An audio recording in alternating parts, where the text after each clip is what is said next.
Now, Joel just mentioned Cody Damon. He is the last speaker we had, and it's all about the numbers. What is your social media really doing for you? Do you have any measurables? Do you know how to measure it? Because he was a very engaging speaker, number one. Number two, the information just rolled out of him. He's from Media Cause, and he loves analytics, and he loves Excel spreadsheets.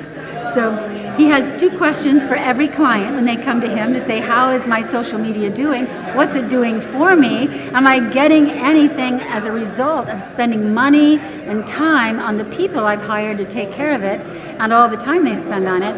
And so Cody's Media Cause can give you those answers. And his 2 questions for every client when they first come in. Number 1, what are your organizational goals? What is it that you're trying to accomplish in the world? And number 2, the big one, who is your audience? He says we have to be careful of what he calls bandy metrics. These are what I call pat on the head metrics, meaning you post something and, oh, you get a whole bunch of likes or a whole bunch of comments. And so now you feel really great that your message is out there. But is it reaching the people you want to do what you want?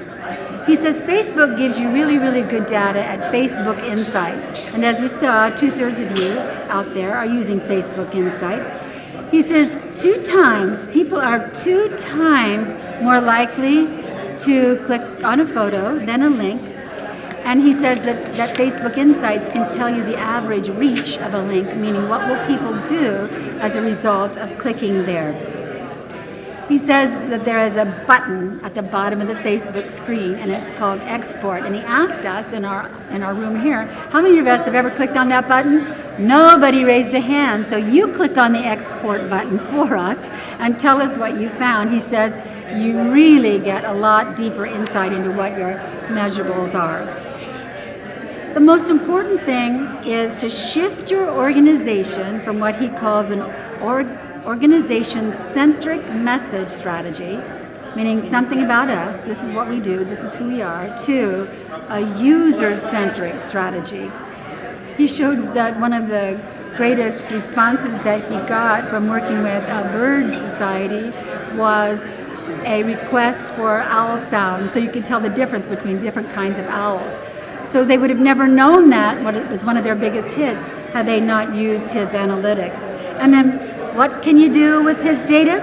He says you can find out what the context is for some of your posts and whether or not it's spaghetti on the wall or what worked and what didn't. And now we have a video to roll. Here it is. Number 1, let's take a look at patient recruitment and Cecilia from Faster Cures. Using social media as a patient recruitment tool is still very much an art at this point. It has to be research driven. You have to know exactly what you're recruiting for and have the right tools in place, the due diligence to try to identify the right patients.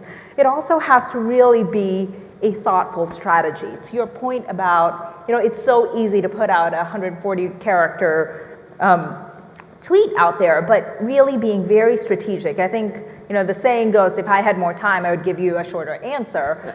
I think with social media, it is even more important to make every character really, really work. And the third part is the dissemination aspect. So you've got to have, the research to back it up, the ability to kind of really be thoughtful, and the third one is to be very creative with the dissemination. And we don't always have an opportunity to get up close and personal with the FDA, but we did today with Paul Bove, and Paul is the direct lead, the social media lead at the Food and Drug Administration.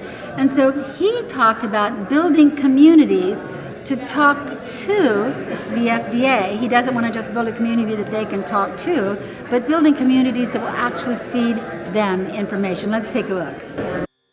One thing that I have seen is people basically building up a community of folks to talk about rare diseases on Twitter, as an example, straight out calling on FDA to impact change, to make changes and to research certain diseases that occur. And earlier this year there were a couple that were going on.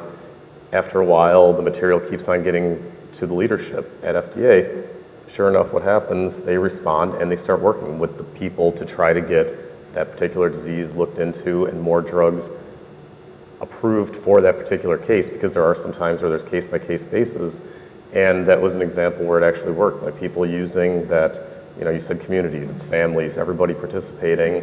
So people are doing it, and yes, we are listening and hearing what people say about it. A big thanks to Paul Bold for taking time out of his very busy schedule, because you all sent him plenty of requests and plenty of comments to join us today. And I'm sure when you look back at the video, or when you have a chance to look at it for the first time, you'll see some very helpful information.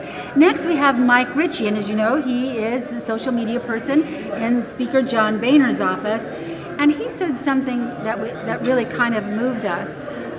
When he hears from corporations or big business, that's one thing. But when he hears from the families who are affected by a disease, that makes them want to try to help. And he says the families also appreciate from the bottom of their hearts the nonprofits that serve them. Let's go to that video. I'm wearing this green shoelace bracelet. I had two twin nieces, who died last December from Gaucher's disease, which is very rare. They lived about 5 months. My wife is a rehab doctor in Rockville, Maryland. She works with amputees. She does work for the Amputee Coalition. I'm the son of a breast cancer survivor. So the work you do is very present in my life and my family's life, and I thank you for it very much.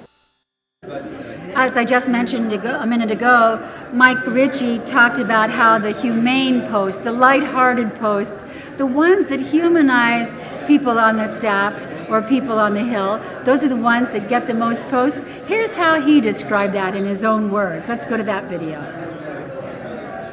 He now wants to be in on this humanizing, and so that's why I showed you those first two pictures, two posts from the speaker, the one with the monkey and the one with Margaret Thatcher. You'll note that neither of the posts mentioned Republicans or Democrats. Neither advocated for a position. Neither was about a debate of the day. They were both lighthearted, and they were both among our top 5 posts of the year. And that's not a coincidence.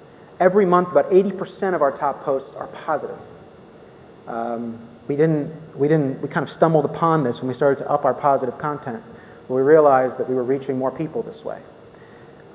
You heard him say that positive comments are not a coincidence, that they generate the biggest engagement, the biggest responses, the biggest retweets, and the most shares.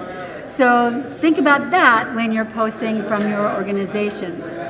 Next, we have Cody Damon. We just talked about him a few moments ago, and about his vanity metrics, the ones that make us feel good, but do they really make our constituents do what we want them to do? Let's take a look at what he says.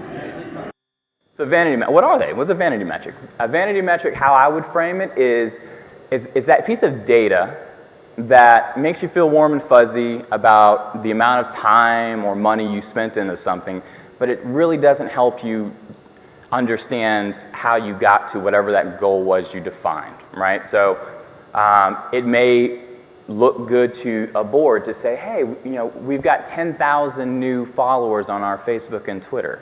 Okay, that's a nice vanity metric, but what does that mean? What did those 10,000 people do that helped you get closer to what that organizational goal was, what that advocacy goal was, what that programmatic goal was? And every one of our speakers and many of your questions and many of the comments from inside say, talk less, listen more. Here's how Cody says it.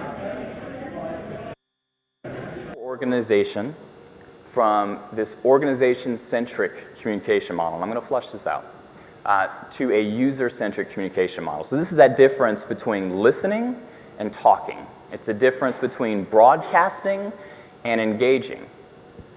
And where we find success in social, it's social media, right? Where we find success is when we actually engage our users in conversations, and we get away from that. And a lot of this legacy comes from previous practices within nonprofit organizations where they were successful, and in some cases they're still very successful.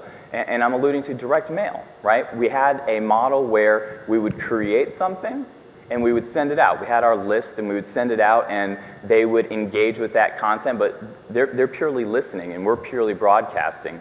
This model has shifted everything for everyone, not just nonprofits, but for-profit companies, for government agencies, obviously the FDA, for brands. Everyone has to deal with this, and how you deal with it really is what's going to set you apart and how effective you are in social. There you have it. The point is, the big point we've heard all day today is talk and push less and take in and listen more.